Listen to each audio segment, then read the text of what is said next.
ஒருத்தர் வந்து 1 கோடி ரூபா கொடுக்குறேன் உன் குழந்தைய கொடுத்துருன்னா கொடுப்பீங்களா?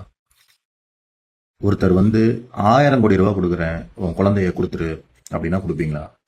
இன்னொருத்தர் வந்து உங்களுக்கு சாகா வரம் கிடைக்கும், நீங்க நினைச்சதெல்லாம் நடக்கும், உன் குழந்தைய கொடுத்துரு அப்படின்னா கொடுப்பீங்களா? மாட்டீங்க. ஏன்னா குழந்தை அப்படிங்கிறது வந்து நம்மளோட பேசிக் இன்ஸ்டிங். ஏன்னா ரெப்ரொடக்ஷனு அது நம்ம மூலமா வந்த குழந்தை, சர்வைவல், ரெப்ரொடக்ஷனு இது எல்லாமே மனிதர்களுடைய ஒரு உயிரினுடைய பேசிக் இன்ஸ்டிங்.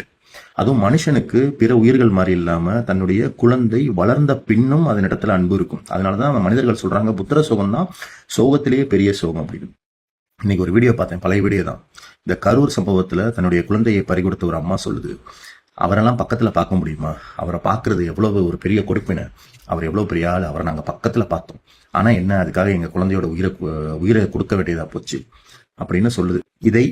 இந்த மனநிலையை நீங்க மனநோய்னு சொல்லாம வேற எப்படி சொல்ல முடியும்? நம்ம தற்கூரின்னு திட்டுறோம். தற்கூரிங்கிறதெல்லாம் அப்பாவிகளை குறிக்கும் சொல். ஒருத்தருக்கு விஷயம் தெரியலன்னா முன்னாடி எல்லாம் பாமரத்தனமா பேசாத, தற்கூரித்தனமா பேசாதீங்க கொஞ்சம் கடுமையான வார்த்தையை தவிர இவங்க தற்கூரிகள் கிடையாது.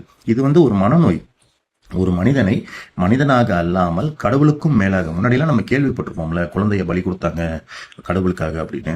இன்றைக்கு ஒரு மனிதனுக்காக, மனிதனை பக்கத்தில் பார்ப்பதற்காக ஒரு அந்த குழந்தை உயிர் போக வேண்டியதா போச்சுன்னு ஒரு அம்மா சொல்லுதுன்னா இது சாதாரண விஷயம் இல்லை. தமிழ்நாட்டில் மதம் ஜாதிலாம் எல்லா ஊர்லேயும் இருக்கிற நோய். அதற்கெல்லாம் தீர்வுகள் இருக்கு, நம்ம அதை பண்ணிக்கிட்டு இருக்கிறோம், அதில் நிறைய வெற்றியும் கண்டிருக்கிறோம். ஆனால் இந்த நோய் இருப்பதே நமக்கு இப்போதான் தெரியுது, இப்படி ஒரு மனநோய் இருப்பது. இது ரொம்ப ரொம்ப ஆபத்து. இந்த மனநோயால் ஆட்சிக்கு வந்தவர்கள் இந்த மனநோயை ஊக்குவிக்க தான் செய்வாங்க. இது இன்னும் எப்படிலாம் அதிகரிக்கலாம்னு பார்ப்பாங்க. இப்போ நம்மளுடைய போராட்டங்கிறது சாதாரண விஷயம் இல்லை.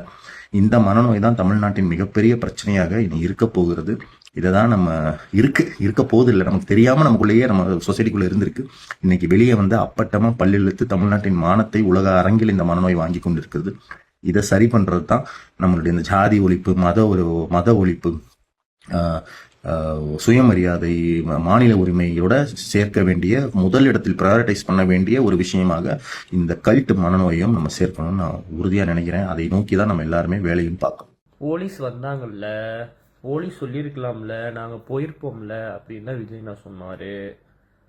விஜய் அண்ணா இந்த பிரச்சனை முடிஞ்ச உடனேயே ஐஏஎஸ் ஆஃபீஸர், ஐபிஎஸ் ஆஃபீஸர் எல்லாருமே உட்காந்து ப்ரெஸ் மீட் கொடுத்தாங்க. ஒரு லாங் ப்ரெஸ் மீட் கொடுத்தாங்க. ப்ரெஸ் மீட்டில் நாங்கள் சொன்னோம், நீங்கள் இங்கேயே நின்று 10 ரூபான்னு பாட்டு பாடுங்க, 100 ரூபான்னு டான்ஸ் ஆடுங்க, எதாக இருந்தாலும் இங்கேயே பண்ணிவிட்டு கிளம்பிடுங்க, கூட்டம் அதிகமாக இருக்குது அப்படின்னு சொன்னதுக்கு அதெல்லாம் முடியாது, நான் போய் நின்று பேசினா அங்கே தான் நின்று பேசுவேன் அப்படின்னு சொல்லிட்டு அடங்காப்பிடாரித்தனமாக போய் நின்று பேசி இப்படி ஒரு சம்பவம் நடந்துருச்சு. அப்படியே நீங்கள் சொல்கிற மாதிரி வச்சுக்கிட்டாலோ என்ன சொல்லுவாங்க, 40 பேரை காப்பாற்றின திமுகன்னு சொல்லுவாங்களா?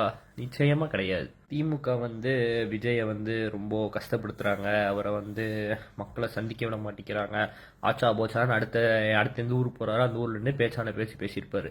இதுதான் நடந்திருக்கும். விஜய் அண்ணா உங்களை யார் ஸ்கிரிப்ட் எழுதி தராங்கன்னு தெரியாது. That script was very very very predictable. உங்க படம் மாதிரியே இருக்கு. அடுத்தடுத்து என்ன வரப்போகுது இங்கே உட்காந்து நான் சொல்லிக்கிட்டே இருக்கேன், அதே தான் நீங்கள் பேசிகிட்டு இருக்கீங்க. அதனால் வந்து வித்தியாசமாக ஏதாச்சும் ட்ரை பண்ணுங்க. புது ஸ்கிரிப்ட் ரைட்டர் யாராச்சும் உள்ளே கொண்டு வாங்க. கொஞ்சம் யாராச்சும் மூளையை கசக்கி புலசி யூஸ் பண்ணுறவங்க யாராச்சும் கூட்டிகிட்டு வாங்க.